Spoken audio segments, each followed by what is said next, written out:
Hey guys, মই মিণ্টু ডংলি আৰু আপোনালোকে বাৰু জানেনে পৃথিৱীৰ সবাতোকৈ ওখ পৰ্বত কোনখন? ঠিক আছে, যদি নাজানে তেনেহলে কোনো কথা নাই।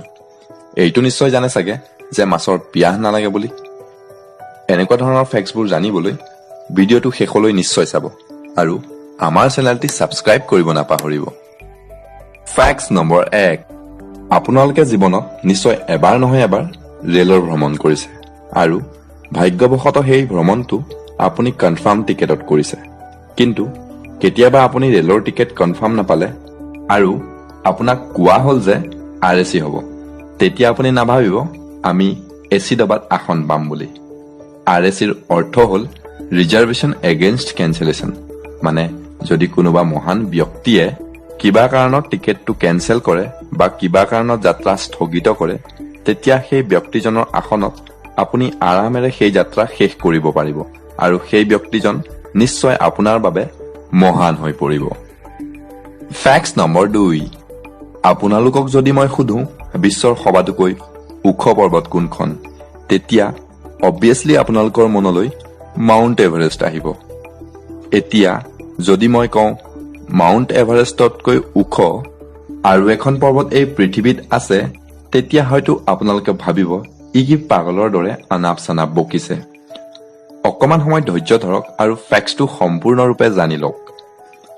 আমেৰিকা যুক্তৰাষ্ট্ৰৰ হোৱাই অঞ্চলত অৱস্থিত মোনাকিয়া নামৰ এই পৰ্বতখনৰ উচ্চতা প্ৰায় 10,207 মিটাৰ আৰু মাউণ্ট এভাৰেষ্টৰ উচ্চতা 8,848 মিটাৰ।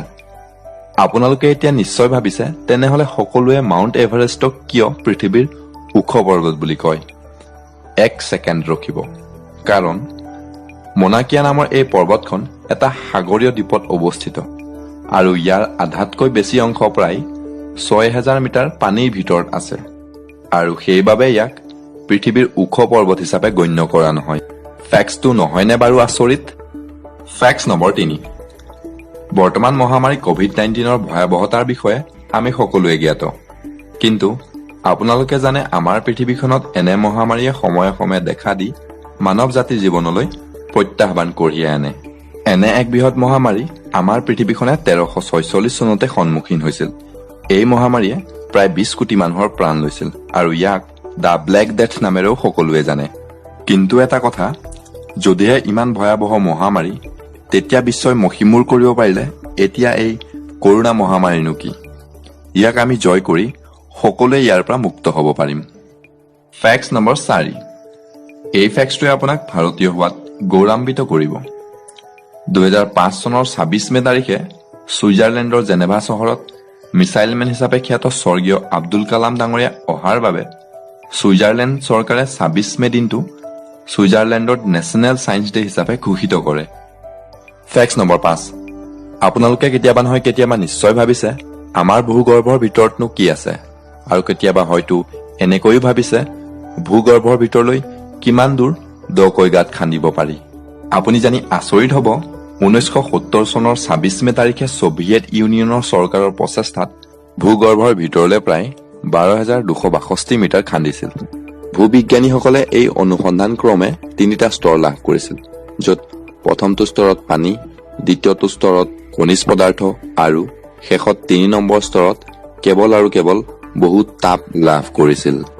অধিক তাপমান হোৱাৰ বাবে এই খনন কাৰ্যক পিছলৈ স্থগিত কৰে। ফেক্টছ নম্বৰ 6, আপোনালোকক যদি সোধা হয় বিদেশত ভাৰতীয় লোকৰ মৰ্যাদা কিমান, তেতিয়া আমি ইয়াৰ পৰা অনুমান লগাব পাৰিম যে 1995 চনৰ 11 ছেপ্টেম্বৰ তাৰিখে আমেৰিকাৰ চিকাগো চহৰত স্বামী বিবেকানন্দৰ নামত এটা ৰাস্তা তৈয়াৰ কৰা হয়। এতিয়া আমি ইয়াকে লৈ গৌৰৱ অনুভৱ কৰিব পাৰিম যে বিদেশত আপোন পথ। ফেক্টছ নম্বৰ 7, আমাৰ ভাৰতৰ মহিলাসকল কোনো ফালৰ পৰাই কম নহয়। International society of women airline পাইলটছৰ তথ্য অনুসৰি বিশ্বৰ ভিতৰতে ভাৰতত সবাতোকৈ অধিক মহিলা পাইলট পোৱা যায়। ফেক্টছ নম্বৰ 8, এতিয়া মই যিটো ফেক্টছ আপোনালোকলৈ ক'ব ওলাইছো, হয়তো আপোনালোকে এই ফেক্টছটো আগতে তাহানিও শুনা নাই। পানীয়ে প্ৰাণীৰ প্ৰাণ, আমি সকলোৱে এই বাক্যশাৰী সৰুৰে পৰা শুনি আহিছো। কিন্তু আপোনালোকে জানি আচৰিত হ'ব পানীত বাস কৰা মাছৰ কেতিয়াও পিয়াহ নালাগে। ই নহয়নে বাৰু আচৰিত? দৰাচলতে আমি সকলোৱে জানো সাগৰৰ পানী লুণীয়া আৰু আমি সেই পানী খাব নোৱাৰো, তেনেহলে কেতিয়াবা আপুনি ভাবিছেনে বাৰু সেই পানী খাই মাছবোৰে কেনেকৈনো জীয়াই থাকে? আচলতে মাছৰ মূৰৰ অংশত থকা দেখাত কাণৰ আকাৰৰ এই অংশটোক গিলছ বুলি কোৱা হয় আৰু এই গিলছ নামৰ গ্ৰন্থিটোৱে অছমছিছ প্ৰক্ৰিয়াৰ জৰিয়তে মাছে পানীক ফিল্টাৰ কৰি আত্মসাৎ কৰে বা অবজাৰ্ভ কৰে আৰু সেইবাবে মাছে পানীৰ পিয়াহ অনুভৱ নকৰে বা ক'ব পাৰি মাছৰ পিয়াহ নালাগে বুলি। Fact number 9। আপুনি বাৰু জানেনে আমাৰ এই পৃথিৱীৰ একেবাৰে অধিক আৰু একেবাৰে কম উষ্ণতা কেতিয়া আৰু ক'ত পোৱা গৈছিল? হয় বন্ধু বান্ধৱীসকল, 2012 চনৰ ছেপ্টেম্বৰ মাহত লিবিয়াৰ আল আজিজিয়াহ নামৰ চহৰত পৃথিৱীৰ সবাতোকৈ অধিক উষ্ণতা প্ৰায় 58 ডিগ্ৰী চেলছিয়াছলৈ পাইছিল আৰু 1883 চনৰ 21 জুলাই তাৰিখে এণ্টাৰ্কটিকাৰ ভস্কট নামৰ ঠাইত পৃথিৱীৰ একেবাৰে কম উষ্ণতা -129 ডিগ্ৰী চেলছিয়াছলৈ পাইছিল। আৰু আপুনি জানি আচৰিত হ'ব, যোৱাটো মাহৰ 26 মে তাৰিখে পৃথিৱীৰ 15খন অধিক তাপমান চহৰৰ ভিতৰত প্ৰায় 10খন চহৰ আমাৰ ভাৰততে আছিল আৰু চহৰ কেইখন হ'ল বান্দ্ৰা, হিছাৰ, নিউ দিল্লী, বিকানীৰ, গংগানগৰ, ঝান্সী, আকোলা, নাগপুৰ, পিলানী আৰু চুৰু। ৰাজস্থানৰ ৰাজধানী চহৰ জয়পুৰৰ পৰা 20 কিলোমিটাৰ অন্তৰ্গতত থকা চুৰু চহৰৰ উষ্ণতা 50 ডিগ্ৰী চেলছিয়াছলৈ পাইছিলগৈ।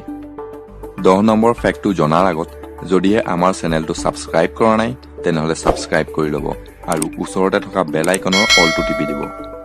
Fact number 10। প্ৰথমে আপোনালোকে এইখন ফটো চাওক। কি দেখিলে? সূৰ্যৰ তুলনাত বাকীবোৰ গ্ৰহৰ আকাৰ চাওক। এইটো জুপিটাৰ, এইটো ছেটাৰ্ণ আৰু এইখন আমাৰ পৃথিৱী। সূৰ্যৰ তুলনাত আমাৰ পৃথিৱীৰ কোনো নামগোন্ধই নাই। তাতকৈ আচৰিত কথা, যদিহে আমি ফটোখনত বুধ গ্ৰহক বিচাৰো হয়তো তাক আমি চকুৰে মনিব পৰা নাই। তেনেহলে ভাবক সূৰ্যৰ আকাৰ কিমান ডাঙৰ হ'ব পাৰে। বন্ধু বান্ধৱীসকল, আপোনালোকৰ কোনটো ফেক্টছ বেছিকৈ ভাল লাগিল কমেণ্টত নিশ্চয় জনাব আৰু ভিডিঅ'টো যদি ভাল পালে লাইক আৰু শ্বেয়াৰ কৰিব নাপাহৰিব। পুনৰ এক নতুন ভিডিঅ'লৈ লগ পোৱাৰ আশাৰে আজিলৈ ইমানতে সামৰণি মাৰিলো আৰু শেষত সকলোলৈকে ধন্যবাদ ফৰ ৱাচিং।